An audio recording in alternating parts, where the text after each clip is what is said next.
Hey guys, today on Bad Beast Barbecue, we're going to be doing our initial cook on the Char-Griller 980 Gravity Fed Smoker. And we have an array of food here, everything from pork steaks to salmon, right after this. He's a bad beast on that barbecue, on the grill or the smoker. He knows just what to do. He's a bad beast on that barbecue. All right, guys, like I said, we're going to be doing our initial cook on the Char-Griller Gravity Fed Smoker. If you guys haven't seen the Gravity Fed Smoker that we received, I'll put an iCard up here so you can check out our burn in and our seasoning video. But we're going to be doing an array of stuff today. And so we're going to be doing, like I said, pork steak, salmon, some Yukon potatoes, and a melody of vegetables when we're smoking all that together. Okay, so and then we'll go ahead and get it out there on the Char-Griller. So this baffle here goes into the flute, and I always forget, it's the third time I forgot to pull this, so it allows the air to go into the chamber and push the smoke and the heat in there, okay? So I guess it was an okay design, but I just got to keep remembering to pull it out. I might have to paint the handle red so that I won't forget, all right? So as you guys can see, as the coals burn, the hot ash and the hot embers falls into the ash collection pan here.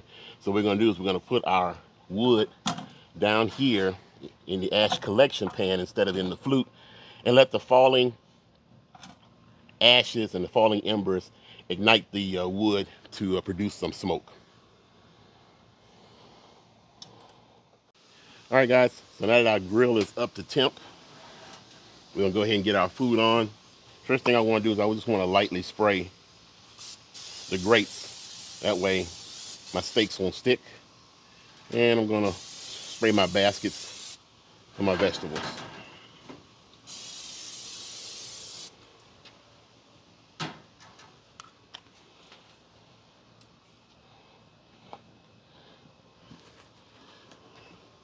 All right, we got our potatoes.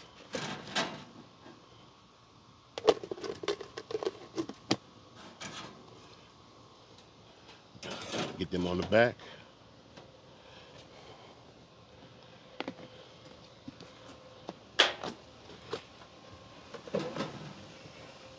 We got our various vegetables. We'll put them to the back also. I wanted to put them both on one side. However, as you can see, there's not enough space for both baskets. So unless I put one at the top here. But anyway, we'll go ahead and press forward. So here's my cedar plank. And I doubt if that burns since it's a smoker and not a grill. But this is just to handle the salmon a little bit easier. Here are the burgers. And we put the steaks on.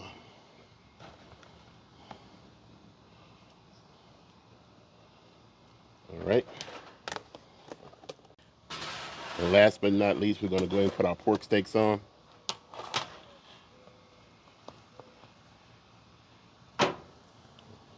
Stick them over there. And one here. All right. We're fully loaded.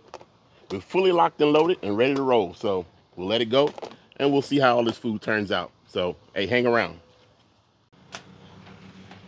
Oh, that looks good.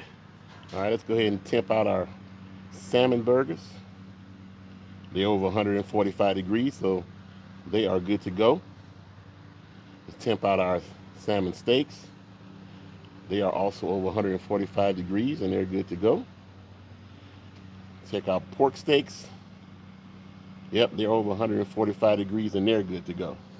The vegetables look really tender, the mushrooms and everything. The real thing is going to be whether or not these potatoes are tender yet. So I didn't wrap them in foil. So let's check it out.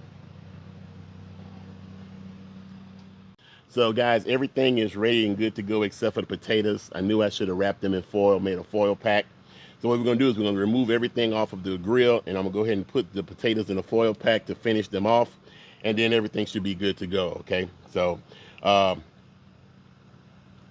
This thing cooked really well. I was able to control it from the app on my phone, and everything smells fantastic. The whole time it had that nice light um, array of smoke, that nice blue smoke. Nothing was really heavy or anything. So we're gonna go ahead and put these in a foil pack, take everything off, and then I'm interested in seeing how my applewood chunks did in the ash pan. So we'll check that out in a minute. So hang around.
All right, guys. So wasn't able to do the final part of the video yesterday, but what I thought about yesterday's cook is everything came out fantastic. You know, the more the char griller gets seasoned, the more smoky, flavor you'll have, and the better flavor that I'll get out of it. So, but a couple things I just wanted to mention.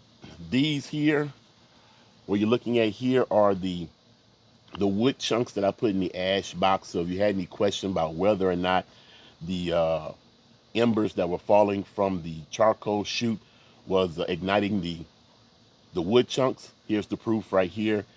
They were covered up with a lot of ash, but they seem to have burned and provided the smoke. I might put a few more chunks in there to add a little bit more smoke flavor until I can kind of get or gauge how much wood I need to put down there, okay?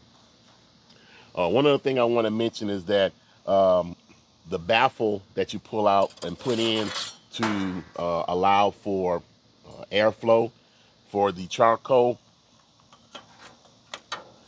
there's a place on the back of the char griller where you hang it when it's not being used, and that tends to get very, very hot. And so I would suggest hanging it on the side over there where you can hang your tools, and not on the back and in the back of the charcoal chute, okay? Also, since this is charcoal, it takes quite a while for the charcoal chute to cool down.